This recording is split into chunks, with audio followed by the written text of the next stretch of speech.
Hello दोस्तों, उम्मीद करता हूँ कि आप लोग खैर आफियत से होंगे। सबसे पहले कौन से लाइन को चेक करनी होती है और कौन से लाइन को चेक करने के बाद हमारा किस लाइन में शॉर्टिंग को चेक करनी होती है, प्राइमरी लाइन क्या होती है, सेकेंडरी लाइन क्या होती है, हमारा जो बक वोल्टेज होता है फ्लक्चुएट होता है तो हमारा सीपीयू में प्रॉब्लम होता है कि पावर आईसी में प्रॉब्लम होता है।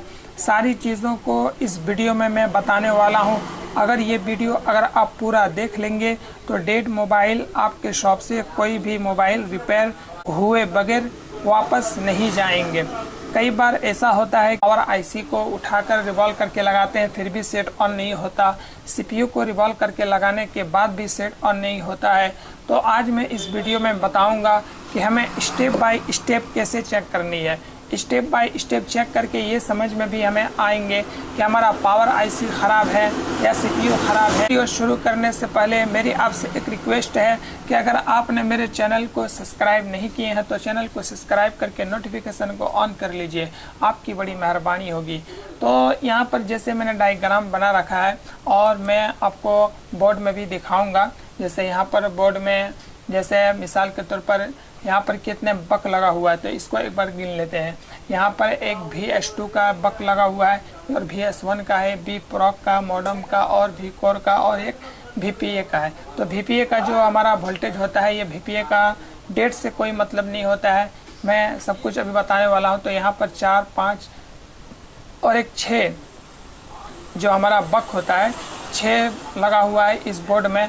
और मैं आपको दिखाता हूँ अपना जो डायग्राम बना के रखा हूँ उसमें। तो यहाँ पर 1, 2, 3, 4, 5, 6, तो यहाँ पर 4 बक मैंने बना के रखा है और VS1 और VS2 का जो हमारा बक जो है बक कॉइल उसको भी यहाँ मैंने बना के रखा है। तो आज मैं ये जो मॉडल आपके पास निकाला था उसी के पूरी डिटेल में हम लोग समझेंगे। पहले हम लोग शुरू से बात करते हैं। ये हमारा चार्जिंग कनेक्टर है। चार्जिंग कनेक्टर हम लोग जब लगाते हैं तो हमारा 5 वोल्ट की सप्लाई इन होती है चार्जिंग कनेक्टर के ज़रिए। तो 5 वोल्ट की सप्लाई हमें चेक करनी होती है। ये बीबस लाइन है जो कि हमारा चार्जिंग आईसी में इन होती है। इन होने के बाद यहाँ पर एक OVP आईसी लगा होता है। अगर OVP आईसी के बारे में अगर आपको डिटेल में जानकारी चाहिए तो आप कमेंट करके बताएं, मैं उसके बारे में एक वीडियो बनाऊंगा। तो चार्जिंग आईसी में इन होने के बाद 5 वोल्ट की सप्लाई इन होती है। उसके बाद यहाँ से एक लाइन और निकलता है 3.7 से लेकर 4.2 वोल्ट की सप्लाई हमारा बैटरी कनेक्टर पे आती है। और बैटरी कनेक्टर पे आने के बाद जब हमारा मोबाइल चार्जिंग में लगाएंगे तो फिर ये लाइन पूरे बोर्ड में सप्लाई होती है और इसी से हमारे बैटरी चार्ज होती है। और जब हम कनेक्टर को निकाल देंगे तो हमारा बैटरी हमारा सारी चीज़ों को कंट्रोल करती है। यानी यही का जो चार्जिंग है 3.7 से लेकर 4.2 वोल्ट की सप्लाई हमारा चार्जिंग आईसी में यहाँ से इन होती है। और यहाँ से यहाँ तक आने के बाद हमारा मेन लाइन चेक करनी है VPH पावर लाइन।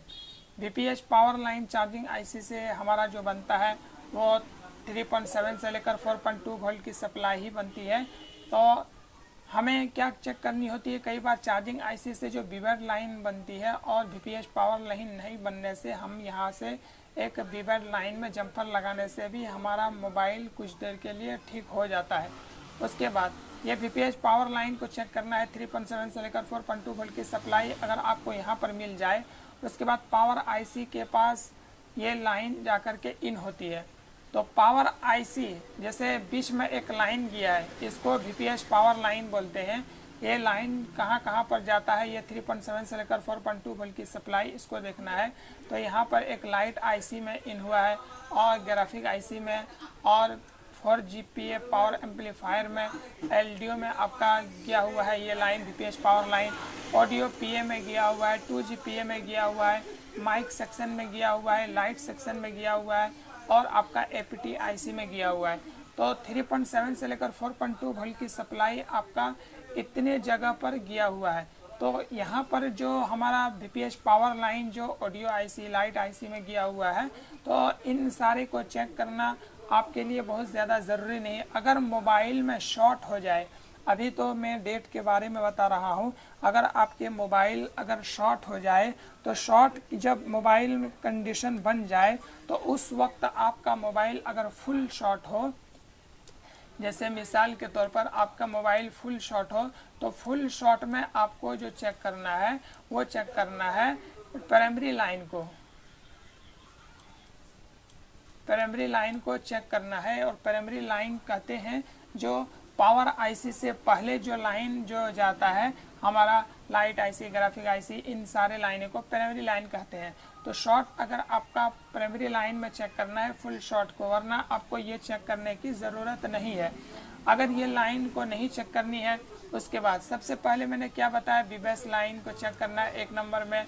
2 नंबर में आपको जो चेक करना है बैटरी कनेक्टर पे चेक करना है।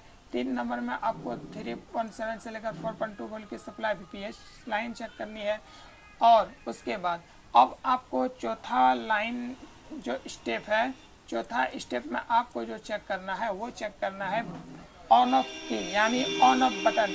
क्योंकि हमारे मोबाइल में अगर डेट का कंडीशन बना रहेगा मोबाइल और ऑन ऑफ अगर प्रॉब्लम बना हुआ रहेगा तो फिर मोबाइल आपका डेट के कंडीशन में बना रहेगा। तो ऑन ऑफ में आपको 2.8 वोल्ट की सप्लाई आपको चेक करनी है। अगर ये ऑन ऑफ ठीक है तो फिर ओके है।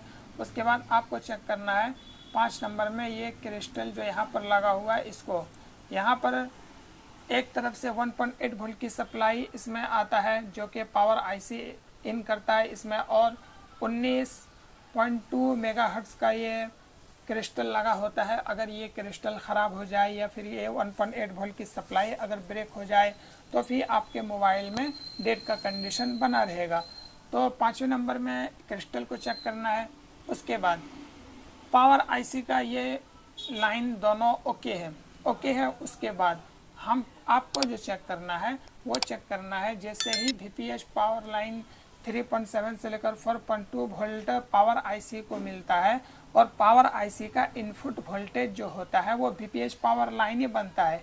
जैसे ही मोबाइल में VPS power line power IC को मिला, तुरंत ये बनाता है एक लाइन जिसको बोलते हैं हाई एलडीओ का लाइन। सबसे पहले लाइन बनाता है वो बनाता है हाई एलडीओ 2.5 वोल्ट, 2.5 वोल्ट ये बनाता है। यहाँ पर आपका एक बक लगा हुआ है जो 0.6 से लेकर 1.2 वोल्ट की सप्लाई होती है, जिसको हमने अभी आपको बताया था मॉडेम का लाइन, और आपका वी प्रोक का लाइन, वी कोर का लाइन और वीपीए का लाइन जो मैंने अभी बताया था। तो यहाँ पर जैसे हाई एलडीओ बनता है, तुरंत आपका 0.6 से लेकर 1.2 वोल्ट की सप्लाई आपका मॉडेम का बनता है, और इनमें आपको 0.8 वोल्ट चेक करनी होती है जो कि पावर आईसी से आउट होकर के और सीधा सीपीयू में इन होती है। जैसे ही आपका हाई एलडीओ बन गया, ये भी आपका एलडीओ बनेगा। उसके बाद ये जो हाई एलडीओ, जैसे मैंने 5 स्टेप बताया, छठा स्टेप में आपको जो चेक करना है वो चेक करना है यहाँ पर जितने बक वोल्टेज है, बक वोल्टेज हाई एलडीओ को चेक किए। उसके बाद ये बनने के बाद फिर एक पावर आईसी से एक लो एलडीओ का लाइन बनता है जो कि 1.3 वोल्ट की सप्लाई होती है। इसको चेक करना है 7वां स्टेप में। अगर ये लो एलडीओ अगर नहीं बनेगा तो आपका मोबाइल जो है वो डेट के कंडीशन में बना हुआ रहेगा और प्रॉब्लम आपका सॉल्व नहीं हो पाएगा। तो 7वें स्टेप में इसको चेक करना है। उसके बाद 8वां स्टेप में आपको जो चेक करना है वो चेक करना है पीएस होल्ड की लाइन। पीएस होल्ड बाद में चेक कर ले, पहले ऊपर का जो लाइन होता है आरएसटी पावर ऑन रीसेट का लाइन, जो हमारा पावर आईसी इन करता है आउट करता है और सीपीयू में इन होता है। यानी ये लाइन जो है ये पावर आईसी आउट करता है जो कि सीपीयू में इन होता है। 1.8 वोल्ट की सप्लाई होती है। अगर ये लाइन आपको अगर मिल जाए तो पावर आईसी को हाथ भी नहीं लगाना है, पावर आईसी बिल्कुल ओके है। तो 8वां स्टेप में इसको चेक करना है।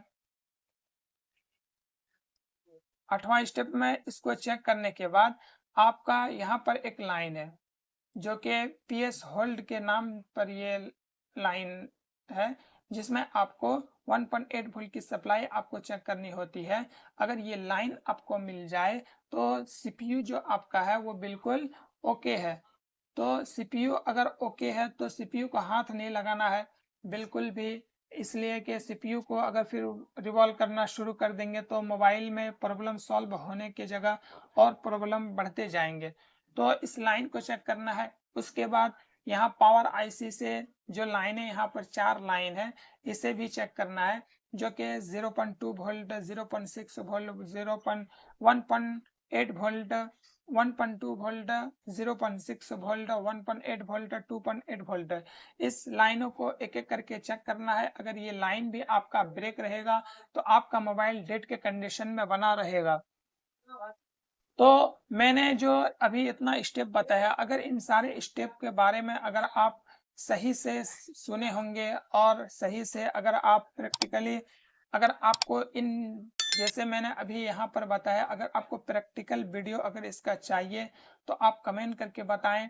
जैसे मैंने बीबीएस लाइन की जो चेक किए, बैटरी कनेक्टर पे जो दूसरा स्टेप, तीसरा स्टेप में वीपीएस पावर लाइन को मैंने चेक किया, चौथा स्टेप में मैंने ऑन ऑफ की के बारे में बताया, पांचवा स्टेप में जो क्रिस्टल है इसको मैं बताया, और फिर छठा स्टेप में हाई एलडीओ के बारे में बताया, सातवां स्टेप में लो एलडीओ के बारे में बताया, आठवां स्टेप में पावर ऑन रीसेट का लाइन के बारे में बताया, नौवां स्टेप में पीएस होल्ड का लाइन मैंने बताया, और फिर यहाँ पर जो 10वां स्टेप में है, इन चारों लाइनों को एक एक करके चेक करना है, इन सारे चीजों के बारे में बताया। अगर आपको ये वीडियो पूरा देखें और अगर समझ में आ गया, फिर नहीं भी आया, और अगर या फिर आपको प्रैक्टिकली वीडियो अगर इसका चाहिए तो आप कमेंट करके बताएं। अगर बहुत सारे लोग मिल करके अगर कमेंट करके बोलेंगे तो मैं इसका प्रैक्टिकली वीडियो डालूंगा, क्योंकि वीडियो बनाने में काफ़ी ज़्यादा मुश्किल लगता है, लेकिन आप लोग वीडियो पूरा देखते नहीं है तो बनाने में अच्छा नहीं लगता। अगर आप 100 आदमी भी अगर कमेंट कर करके अगर आप बताएंगे तो मैं इसका प्रैक्टिकल वीडियो इंशाल्लाह ज़रूर डालूंगा।